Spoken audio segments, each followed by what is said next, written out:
বাংলাদেশের অধিকাংশ মানুষ মনে করেন এই খারাপ পরিস্থিতির জন্য দায়ী ডক্টর ইউনূস।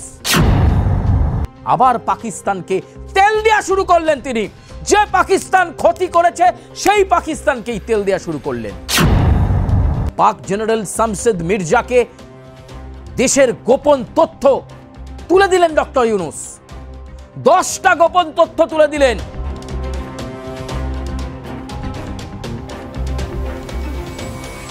এই 7 সিস্টার অর্থাৎ 7টি রাজ্য যেটাকে বলা হচ্ছে যে তারা বাংলাদেশের মধ্যে নিয়ে নেবেন। আচ্ছা একটা কথা বলুন তো, ডক্টর ইউনূস সত্যিই বাংলাদেশের লোক তো? তিনি যদি সত্যিই তার দেশটাকে ভালোবেসে থাকেন তাহলে কি দেশের অতীতটা কেউ ভুলে যেতে পারেন? যে দেশটা সবসময় ক্ষতি করে এসেছে, বাংলাদেশের প্রভূত ক্ষতি করেছে, এমনকি অনেক লড়াই সংগ্রামের মাধ্যমে সেদিন মুক্তিযুদ্ধের মাধ্যমে বাংলাদেশ স্বাধীনতা পেয়েছিল, সেই দেশটাকে আবার তেল দিতে শুরু করেছেন ডক্টর ইউনূস। মানে কি এবার বাংলাদেশটাকে তিনি বিক্রি করে দেবেন অন্য দেশের কাছে? অবাক করা কাণ্ড। যত সময় এগোচ্ছে ততই ডক্টর ইউনূস অবাক করে দিচ্ছেন। এমন একটা কাণ্ড কারখানা তিনি করছেন এবং মানে সত্যি বাংলাদেশের এই পরিবর্তিত প্রেক্ষাপটে এমন একটা ঘটনা ঘটছে এবং প্রত্যেকটা ঘটনাতেই কিন্তু যুক্ত হয়ে যাচ্ছেন ডক্টর ইউনূস। এক্ষেত্রেও তাই। আজকে সে কথা বলতেই আপনাদের কাছে আসা এবং বাংলাদেশের এই যে সার্বিক পরিস্থিতি এবং খারাপ পরিস্থিতি, সেই পরিস্থিতির জন্য আমি অন্তত মনে করছি বাংলাদেশের অধিকাংশ মানুষ মনে করেন এই খারাপ পরিস্থিতির জন্য দায়ী ডক্টর ইউনূস। কারণ তিনি কোনোভাবেই বোধহয় বাংলাদেশের সামগ্রিক উন্নয়ন নিয়ে ভাবতে চান না। তিনি চান সবসময় একটা অশান্তির বাতাবরণ থাকুক।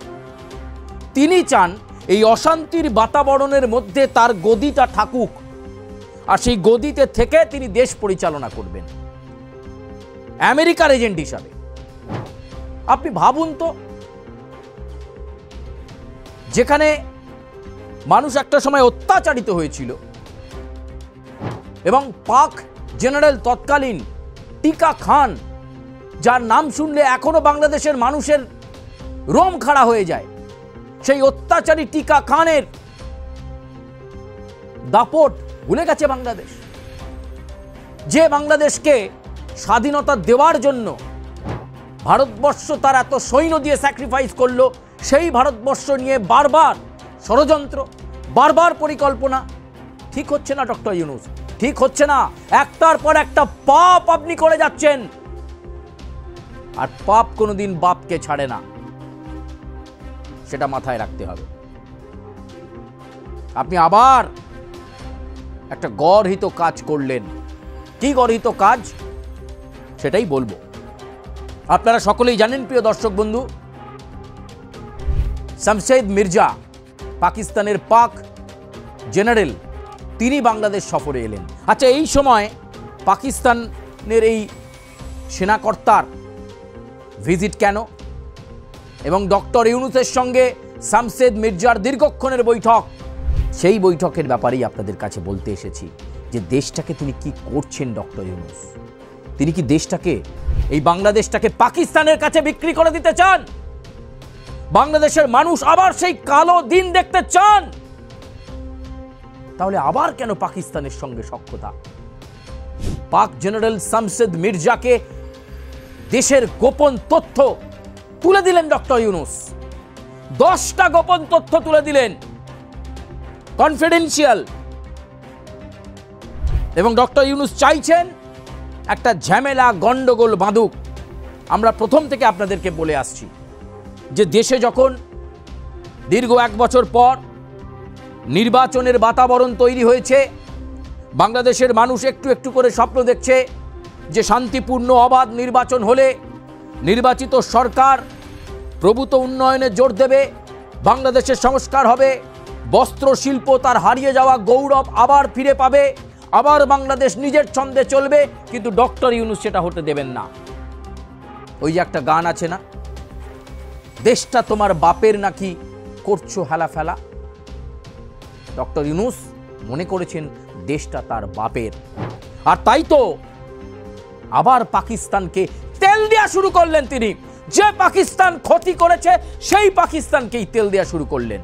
তুলে দিলেন একটি বই, আর যার মধ্যে 10টা গোপন তথ্য রয়েছে, যে তথ্য তিনি শামসেদ মির্জার কাছে তুলে দিলেন। আর পাকিস্তানও তো চাইছে এই মুহূর্তে বাংলাদেশ তাদের পাশে থাকুক। কি সেই তথ্য? প্রথমেই বলি, এই 10টা গোপন তথ্যের মধ্যে প্রথমেই ডক্টর ইউনূস যে মানচিত্র উপহার দিয়েছেন, সেখানে বাংলাদেশের সঙ্গে ভারতবর্ষের যে 7 সিস্টার, যেটা খুব সেন্সিটিভ একটা বিষয়, ভারতবর্ষের এই 7 সিস্টার অর্থাৎ 7টি রাজ্য, যেটাকে বলা হচ্ছে যে তারা বাংলাদেশের মধ্যে নিয়ে নেবেন, তাদের সেই প্ল্যান পরিকল্পনা মাফিক সেই মানচিত্র তুলে দিচ্ছেন পাক জেনারেলের হাতে, শামসেদ মির্জার হাতে। বারবার ভুল কাজ বাংলাদেশ করে চলেছে, ডক্টর ইউনূস করে চলেছেন। এই কনফিডেন্সিয়াল তথ্যের মাঝে ভারতের বিরুদ্ধে নিশ্চিতভাবে একটা চক্রান্ত করার পরিকল্পনা করছে পাকিস্তান, আর তাতে ইন্ধন দিলেন, একেবারে সরাসরি ইন্ধন দিলেন ডক্টর ইউনূস। এখানেও শেষ নয়, বাংলাদেশের মধ্যে তালিবান শক্তি কিন্তু আস্তে আস্তে জায়গা নিতে শুরু করেছে। পাকিস্তানের কাছে সেটা নিয়ে ভয়, তালিবানদের তারা কিভাবে ফেস করবেন, বাংলাদেশের কোথায় কোথায় কোন কোন জায়গায় তালিবান শক্তি তারা একটু একটু করে বেড়ে চলেছে, সেই তথ্য ডক্টর ইউনূস তুলে দিলেন শামসেদ মির্জার কাছে। দেশের কোন কোন জায়গায় গোপন ডেরা করে তালিবানিরা তারা তাদের বেস তৈরি করছেন, সেটা পাকিস্তানের কাছে তুলে ধরলেন। এছাড়াও ব্যবসা বাণিজ্য সংক্রান্ত আরো বেশ কিছু চুক্তি, যেগুলো শেখ হাসিনার আমলে হয়েছিল, সেই সমস্ত চুক্তির বিষয়ে ডিটেল চলে গেল পাকিস্তানের হাতে। আর কি করলেন? আর যেটা তিনি করলেন, ডক্টর ইউনূস তিনি বাংলাদেশের কোথায় কোথায় আইএসআই এর মদতে 156 টাকা খরচ করে একটা তরতাজা ছেলে জিহাদি ট্রেনিং নিচ্ছে, সেই জিহাদি ট্রেনিং এর ডেভেলপমেন্ট কি আছে সেটাও তিনি পাকিস্তানের জেনারেলকে জানিয়ে দিলেন। বলবো না আমরা যে তিনি দেশটাকে বিক্রি করে দিতে চাইছেন? যেভাবে গোপন 10টা তথ্য তিনি তুলে দিলেন পাক জেনারেলের হাতে, বলবো না যে বাংলাদেশের গণতন্ত্র, প্রজাতন্ত্র সমস্ত কিছু বিক্রি করে দিচ্ছেন ডক্টর ইউনূস পাকিস্তানের কাছে। যে ভারত পরম বন্ধু, যে ভারত মুক্তিযুদ্ধের সময় পাশে ছিল, সেই ভারতের বিরুদ্ধে চক্রান্ত করছেন পাকিস্তানকে সঙ্গে নিয়ে। উদ্দেশ্য ভালো নয়, উদ্দেশ্য ভালো নয় বন্ধু। এমনকি সেনাদের, বাংলাদেশ সেনার গুরুত্বপূর্ণ কনফিডেন্সিয়াল ইনফরমেশন যেটা ডক্টর ইউনূসের কাছে সুপ্ত অবস্থায় ছিল, সেই ইনফরমেশনও তিনি পাস করে দিলেন। এই 10টা গোপন তথ্যের মধ্যে অন্যতম সেই ইনফরমেশনও তিনি পাক জেনারেলের কাছে পৌঁছে দিলেন। বলা হচ্ছে ডক্টর ইউনূস নাকি পাক জেনারেলকে বাংলাদেশ সফরে স্বাগত জানিয়েছেন এবং একটা বই উপহার দিয়েছেন। আসলে তিনি বাংলাদেশের আসল সর্বনাশ করতে চাইছেন। আবার তিনি চাইছেন এমন একটা ঘেঁটে ঘ পরিস্থিতি তৈরি হোক যেখানে আবার একটা যুদ্ধ পরিস্থিতি তৈরি হয়ে যায় পাকিস্তান এবং ভারতের মধ্যে, এবং সেখানে তিনি ভাবছেন এই পরিস্থিতিকে কাজে লাগিয়ে তিনি আরও বেশ কয়েকটা দিন পদে থেকে যেতে পারবেন। এমনিতেই আভ্যন্তরীণভাবে তিনি চাইছেন বাংলাদেশে অশান্তি হোক, অশান্তির বাতাবরণ তৈরি হলে তিনি ক্ষমতায় থাকতে পারবেন। ভাবুন একবার, ভাবুন একবার একে কি বলবেন?